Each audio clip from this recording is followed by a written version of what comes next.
Alors, on va présenter la responsabilité sur plusieurs aspects. D'abord, la responsabilité, on va voir que ça a des conséquences concrètes dans le judaïsme, dans les lois concrètes de la vie de tous les jours. On va essayer d'expliquer ça. Et ensuite, on va approfondir l'idée que tous les juifs sont responsables les uns des autres, comment ça s'exprime dans la Torah. Et aussi, il y a un passage intéressant qu'on va développer qui est la responsabilité de Yehuda vis-à-vis de Binyamin. Donc, qui lui s'est tenu responsable. Et on va voir un petit peu en quoi ça l'a engagé. Il y a le mot, c'est à ce moment-là qu'apparaît le mot de responsabilité. Alors, pas comme on l'a dit tout à l'heure dans l'hébreu courant qui est acharayut, mais dans le langage plutôt biblique qui est arev. Arev, c'est la responsabilité. Ok, on va commencer déjà avec comment elle s'exprime la responsabilité dans le judaïsme, dans les lois de la vie de tous les jours. Le fait qu'on est tous responsables les uns des autres, bah, ça veut dire que si quelqu'un n'a pas fait une mitzvah, n'a pas fait il a quelque chose à faire et que moi je peux lui apporter, je suis responsable, je peux lui combler son manque. Donc un exemple tout simple, vous savez, le vendredi soir on fait le kiddush, d'accord? Si moi-même j'ai déjà fait la prière, j'ai déjà fait le kiddush et vient une personne, quelqu'un qui tape à la porte, qui n'était pas prévu, et il vient en plein milieu du repas et il se trouve que cette personne-là va participer au repas avec nous. Et alors la question elle est, j'ai déjà fait la prière, lui ne l'a pas fait, en supposant que lui ne peut pas la faire, ou qu'il ne sait pas lire, est-ce que je peux refaire pour lui? Eh bien la réponse est oui, parce que pourtant on n'a pas le droit de dire le nom de Dieu pour rien, mais puisqu'il y a la notion de responsabilité, j'ai une responsabilité vis-à-vis de l'autre qui lui n'a pas fait cette prière-là. Puisque j'ai une responsabilité vis-à-vis de l'autre, alors à ce moment-là, je peux refaire la prière, redire le nom de Dieu pour le rendre quitte de sa responsabilité. Un autre cas à l'inverse, on sait par exemple, là c'est bientôt la fête de Rosh Hashanah, le Nouvel An. Et on sait que la grande action, la grande mitzvah de ce jour-là, c'est d'écouter le son du shofar, la corne de bélier. Alors, de base, l'obligation, elle est posée sur les hommes, mais les femmes ont pris l'habitude d'écouter également le shofar. Et donc, comme elles ont pris cette habitude, elles ont aussi cette obligation à un degré un peu moindre, hein, mais elles ont quand même cette obligation. Il en reste que si je rencontre une dame qui n'a pas écouté le shofar, alors moi j'ai déjà écouté le son du shofar, je veux lui faire la bénédiction, je voudrais lui sonner le shofar. Alors moi j'ai déjà fait à la synagogue, il sera préférable qu'elle-même dise la bénédiction, pas moi, parce qu'on n'a pas le même niveau de responsabilité, puisque moi j'ai une obligation d'après, c'est la Torah qui m'oblige. Les femmes, c'est plutôt une obligation des sages, c'est l'obligation un petit peu moindre, c'est une coutume qu'ils ont pris sur eux, c'est une bonne action qu'ils ont pris sur eux, c'est pas quelque chose qui est venu une obligation de Dieu, on n'a pas le même niveau de responsabilité, je ne peux pas lui dire la bénédiction pour elle, il faut qu'elle-même, elle la dise. Et si elle n'est pas en état de la dire, on ne dit pas la bénédiction, uniquement on sonne le shofar. Donc là, on voit comment dans les lois de la vie de tous les jours, comment le sujet de responsabilité, il a un impact. Il a un impact. Quand on a le même niveau de responsabilité, on peut faire pour l'autre. Quand on n'a pas le même niveau, ce n'est pas possible. Alors, ça c'est de façon, on va dire, c'est la partie un petit peu sur les sujets dévoilés de la Torah. Maintenant, on va passer à un sujet un peu plus profond dans la responsabilité, qui est développé, alors pas dans la paracha de cette semaine, mais dans la paracha de la semaine prochaine. Donc la section de la semaine prochaine, c'est écrit que on est le dernier jour de la vie de Moïse. Moïse rassemble tout le peuple, il dit maintenant, je vais quitter ce monde, vous tenez tous aujourd'hui devant moi, et je vais vous faire rentrer dans l'alliance. Simplement, le mot dans la Torah, c'est pas je vais vous attacher à Dieu, vous faire rentrer dans l'alliance. Le mot, c'est vous faire passer dans l'alliance. Le mot en hébreu, c'est les ovrecha. Faire passer dans l'alliance, je vous attacher à Dieu, vous lier avec Dieu. Et les sages s'arrêtent sur le mot les ovrecha qui veut dire passer. Et de ce mot-là, ils relient, les sages relient le mot les ovrecha avec le mot arev qui veut dire garant. Et les sages disent qu'à partir de ce moment-là, qu'est-ce qu'a fait Moshe Rabbeinu, donc Moïse, qu'est-ce qu'il a fait? Il a instauré le principe que Kol Israël Arivim Zevazé, tous les juifs sont responsables les uns des autres. À partir de ce moment-là, il y a cette notion de responsabilité. Sur ça, il y a quand même une grande question qui se pose. Comment on peut dire que tout le monde est responsable l'un vis-à-vis de l'autre? C'est quelque chose qui normalement n'est pas logique de s'exprimer de cette façon. On aurait dû dire simplement que une personne plus grande est responsable d'une personne plus petite. Comme on a parlé tout à l'heure, on a parlé des parents, des enfants, c'est logique de dire que les parents sont responsables des enfants. Mais c'est pas ça l'enseignement. L'enseignement, c'est qu'on est tous responsables des uns des autres. Ce qui voudrait dire que les parents sont responsables des enfants, et en quelque sorte, les enfants sont aussi responsables des parents. Comment comprendre une chose pareille? En donnant un autre exemple, une personne aisée, riche, aisée, serait responsable d'une personne plus pauvre parce qu'elle sera en mesure de lui donner ce qui manque. Mais on ne peut pas dire qu'un pauvre est responsable financièrement d'une personne aisée. Et pourtant, l'idée, elle est bien que Kol Israël, chacun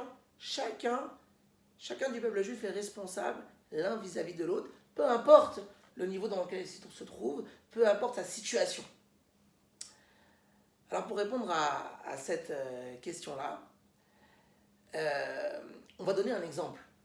C'est que il faut comparer en réalité le peuple juif à un grand corps.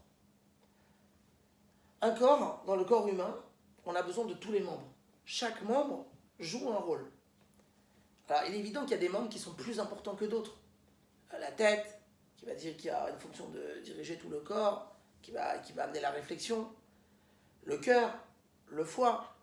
Et il y a des membres qui n'ont pas cette importance-là.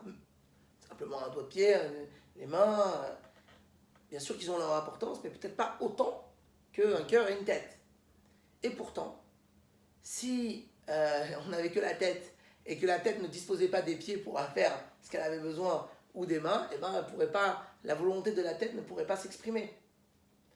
Pareil pour le cœur, un sentiment que le cœur va sentir, on voudrait l'exprimer par une action, par quelque chose, soit par la parole, soit par l'action. Et donc, ces membres qui sont importants, ils ont besoin de l'ensemble, de l'intégrité du corps pour pouvoir exprimer leur souhait, leur volonté. Et donc, on comprend que chaque membre, il joue en réalité un rôle important que l'autre membre ne joue pas. Et donc, on a besoin de chaque membre. Donc, avec cette idée-là, on peut comprendre que chacun d'entre nous a une particularité. Chacun est unique en soi. Il a quelque chose à apporter que l'autre n'a pas forcément. Chacun a une qualité, a une particularité qui lui est propre. Et sur cette particularité qui lui est propre, il est responsable des autres. Parce que chacun a cette particularité qui lui est propre et donc que l'autre lui manque. Et sur ce manquement-là, à ce moment-là, nous, on est responsable. Et donc, il n'y a pas une vue simple. Il y a des grands et des petits. Les grands sont responsables des petits, non. Tout le monde est responsable les uns des autres. Et même des fois, un enfant, peut apporter à ses parents, comme c'est écrit d'ailleurs que l'époque du Messie, c'est la particularité de l'époque du Messie, c'est que les enfants ramènent les parents à la Torah.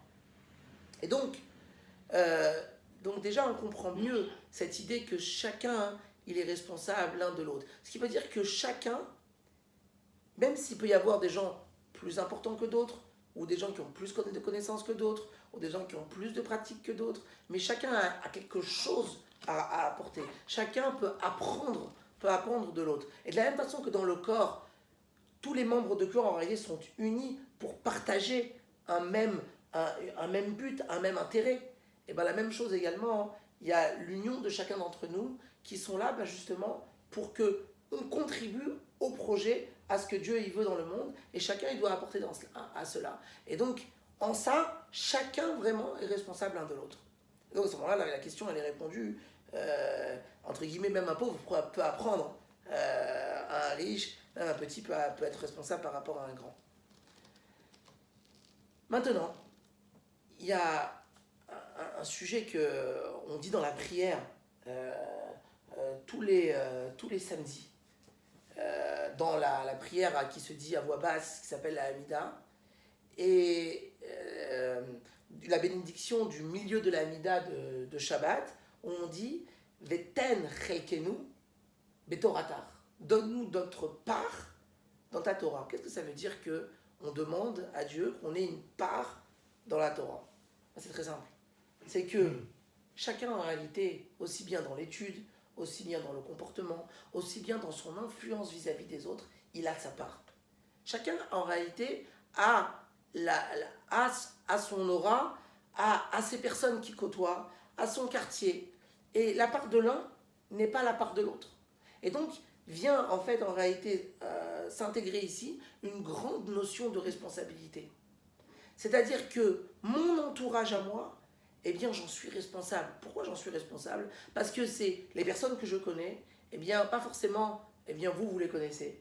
Et donc, puisque c'est moi, Dieu m'a mis en contact avec ces personnes-là, ça veut dire qu'ils sont ma part à moi. Et donc, en quelque part, je suis responsable d'eux. Et donc, je dois me soucier eh bien, de leur avancement spirituel. Parce que c'est vraiment ma part dans la Torah. Et cette chose-là, cette idée de part dans la Torah, on la retrouve dans une mitzvah, une loi qui s'appelle, alors une loi qui ne se pratique plus aujourd'hui, parce qu'elle est liée au sacrifice, mais c'est une loi qui reviendra quand il y aura le temple. C'est lorsqu'on trouvait, alors la loi en hébreu s'appelle Egla Arufa, c'est la loi de la génisse à laquelle on brisait la nuque. C'est quoi cette loi? C'est très simple. C'est un cas d'un mort qui se retrouverait en forêt, loin de la ville ou en campagne, et on ne sait pas qui l'a tué. Alors, donc simplement, on va mesurer la distance entre l'endroit où ce mort se trouve et la ville la plus proche. Alors, une fois qu'on a mesuré, on va amener les sages de la ville la plus proche, ils vont demander pardon à Dieu, ils vont offrir cette génisse qu'ils vont tuer,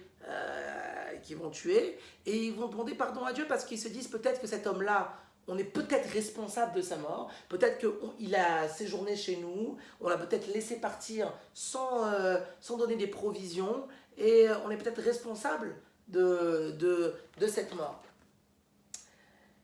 De façon plus profonde, le Rabbi explique cette mitzvah, que là, ici, dans la Torah, il s'agit d'une mort matérielle, mais profondément, il peut s'agir d'une mort spirituelle.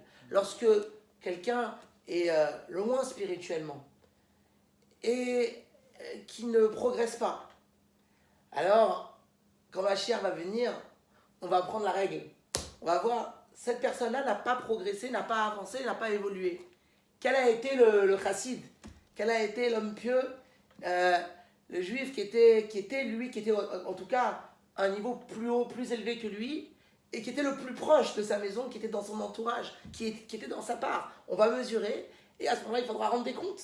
Parce qu'en étant nous-mêmes plus proches de cette personne-là, il va falloir se justifier pourquoi nous, on ne s'est pas occupé de cette personne-là. Donc là, c'est pour voir le sens profond de cette idée-là de la génisse, où ici, en fait, on a transposé l'idée du mort matériel en mort spirituelle, et cette notion de responsabilité vis-à-vis de la personne la plus proche qui aurait pu s'occuper de lui.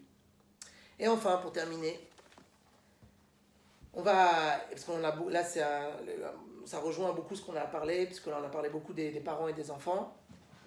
On va parler donc de la première fois où dans la Torah on parle de la notion de responsabilité. Eh bien c'est dans la paracha de Vaïgash. La paracha de Vaïgash, c'est donc une paracha qu'on lit vers début décembre, d'accord, qui tombe en même temps à peu près que juste après Hanouka en général. Et donc c'est une paracha où on raconte que voilà, Yaakov a 12 enfants, d'accord? Et il refuse catégoriquement de laisser partir son fils Binyamin en Égypte parce que il a peur de qu'est-ce qui pourrait lui arriver. À ce moment-là, Yosef était vice-roi d'Égypte, mais Yaakov ne savait pas. Donc pour lui, il a déjà perdu Yosef. Yosef, c'était l'enfant de sa femme préférée qui était Rachel, et donc il lui restait qu'un enfant de cette femme-là. Il ne voulait surtout pas qu'il lui arrive un problème, et donc on sait que dans les voyages, on ne sait jamais ce qui peut arriver, un moment de voyage est toujours un moment de danger, il préférait le garder. Alors mais les frères d'un côté, ils savaient qu'ils ne pouvaient pas revenir chez Yosef tant qu'ils n'avaient pas à Binyamin, c'était la condition pour pouvoir libérer, parce que Shimon était en prison, c'était la condition pour pouvoir libérer Shimon, c'était la condition pour pouvoir avoir du blé et pour faire face à la famine. Il fallait revenir avec Binyamin, mais on était confronté à un refus du père. Alors, qu'est-ce qu'on va faire? Alors, ils ont dit, on a une technique. Le père, il ne veut pas de problème. On va attendre déjà qu'il n'y ait plus rien à manger. Dans une situation déjà de détresse. Alors, ils ont déjà attendu qu'il n'y ait plus rien. Vient Réhouven, et Réhouven, il dit, écoute, il dit à son père, il dit, écoute, tu prends mes 2 enfants et tu les tues. Si jamais je ne te ramène pas Binyamin. Voilà, c'était son argument. Quelle est la réaction de Yaakov? Il dit, mais j'ai un fils qui est fou. Ces enfants, c'est pas mes enfants. Est-ce qu'il croit qu'en me disant je vais prendre mes 2 enfants, tu peux les tuer? Est-ce que c'est ça qui va me motiver à laisser partir Binyamin? Donc, Reuven, il est remballé, et la réponse est non. Vient après Yehuda. Lui, il dit, moi, je me tiens responsable, et donc là, c'est le mot de la Torah, Ani Ervenu. Je serai responsable de lui. Et à ce moment-là, lorsqu'il dit je serai responsable de lui, Yaakov, il accepte il accepte de laisser partir Binyamin. Mais quel est le sens d'être responsable? Le fait qu'il a dit Ani Ervenu, je suis responsable de lui. Tout à coup, Yaakov, il dit c'est bon, tu peux l'emmener. Parce que l'idée d'être responsable, et ça, il avait bien compris, Yaakov, quand il a entendu Yehuda, son fils, c'est que je vais pas simplement essayer de faire un effort pour amener Binyamin ou te donner un gage, etc. C'est pas ça. C'est que je vais faire tout ce qui est en mon pouvoir, et même plus que ce qui est en mon pouvoir, pour que, quoi qu'il arrive, Binyamin, je te le ramènerai.